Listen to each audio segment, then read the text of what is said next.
Would any of you advise a client to defy a federal court order? No. None of you would? How about you, Professor?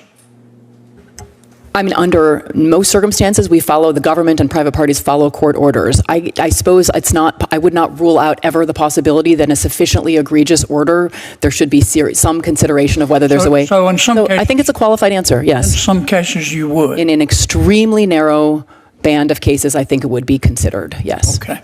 When a law professor calls Supreme Court justices evil, you better believe Senator John Kennedy isn't letting that slide. What happens next? A brutal takedown that leaves no doubt about where Kennedy stands and who he's calling out. Do any of you think that nationwide or universal injunctions are not being abused? I'm not sure, if I may, Senator, I'm not sure what the time horizon of the question is. I don't think that there could be good faith disagreements about the correctness of some of them, but I have not seen in the last 4 months abuse. No. I've read your stuff. And I've read your writings. I don't want to get bogged down with this, but I have little respect for your opinion because I've read your stuff.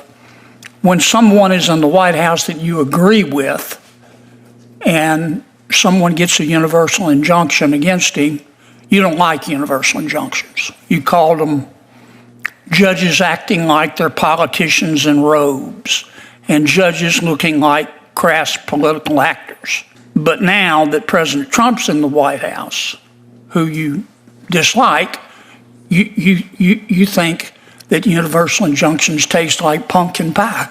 So I have to discount what you say because I think you act on your political beliefs. And I worry that that's what you're teaching your kids. So I leave you with that. Do you think nationwide injunctions are being abused? Certainly, Senator. I think that is. They're being abused by both sides, aren't they? Yes, Senator.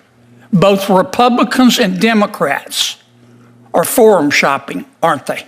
Certainly. Professor, do you disagree with that? I think both sides are abusing them. I agree. Okay. Both sides. There are no clean hands here. Now, your suggestion is that when a federal judge issues a nationwide injunction, there should be an automatic stay and an expedited right of appeal. Is that right? Yes, sir. Do you disagree with that? I haven't given enough thought to have a position on it, Senator. I suspect, Professor, your answer will be it depends on who's president. No, Senator. Let me ask you about this. What if we had a rule? I was reading an article the other day. I'm not suggesting it. I just want your opinions. That said, if president, executive order, let's say, that clearly violates settled Supreme Court precedent, that a federal judge can't issue a nationwide injunction. For example, if a president issued an order that said no one in America has right to counsel any longer, including but not limited to, in a felony case, having the government pay for your lawyer if afforded. That clearly violates settled Gideon v. Wainwright. In that case, a judge has no authority or does have authority to issue a nationwide injunction. But in a case where the law is, a judge should refrain from that. Now, obviously, we'd have to trust, but we're supposed to be able to trust them anyway. What do you think about that?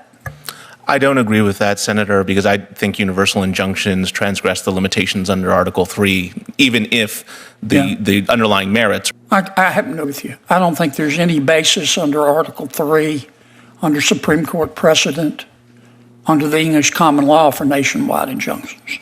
I think politicians have helped judges, and many judges are politicians, to just make it up. And many of them are like Professor Shaw here. If they like the president, they're against nationwide injunctions. If they don't like the president, they're for him. Professor, let me ask you this while I have you. On April 22nd, 2024, you said there are some members of the Supreme Court that are evil. Which justices were you talking about? I'll take it, your Senator. I don't recall using that word, but. All right, here's what you said.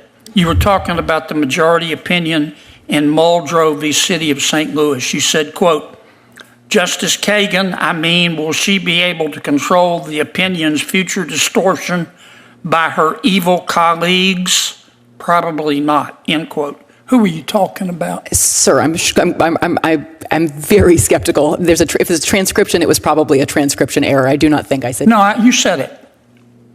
Why don't you own up to it? Which you call some of the members of the Supreme Court evil.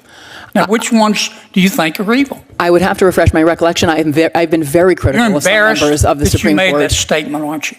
I'm You're an officer It doesn't of the sound court. like something that You know I what would I'm say. embarrassed at? That you're teaching our kids.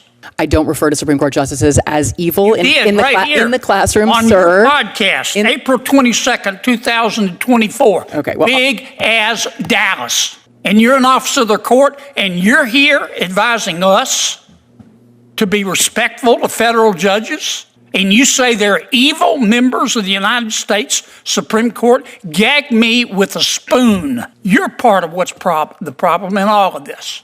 Thank you, Senator Kennedy. Senator Durbin. So I'm going to give the panel members an opportunity to. In this explosive Senate Judiciary hearing, Senator John Kennedy didn't just raise eyebrows, he lit a fire. When testimony from a law professor revealed past comments referring to Supreme Court justices as evil, Kennedy didn't hesitate to launch a direct and scathing rebuke. Throughout the exchange, Kennedy questions the professor's political motivations, calling out apparent hypocrisy in his views on nationwide injunctions, criticizing their use when Democrats are in power, then seemingly embracing them under Trump. Kennedy's larger point? Judicial consistency matters, and partisan interpretation of the law is corroding public trust in the legal system. This wasn't just political theater. It was a sharp critique of what Kennedy sees as growing politicization within the legal academic world, one he believes threatens the judiciary's integrity. By the end, Kennedy made it clear calling Supreme Court justices evil while claiming to teach respect for the law is, in his words, part of what's wrong with this country. What do you think? Should law professors be held to a higher standard when making public statements? Drop your thoughts in the comments. And if you want more no-nonsense political showdowns like this one, make sure to hit that subscribe button, like this video, and share it with someone who cares about the future of the courts.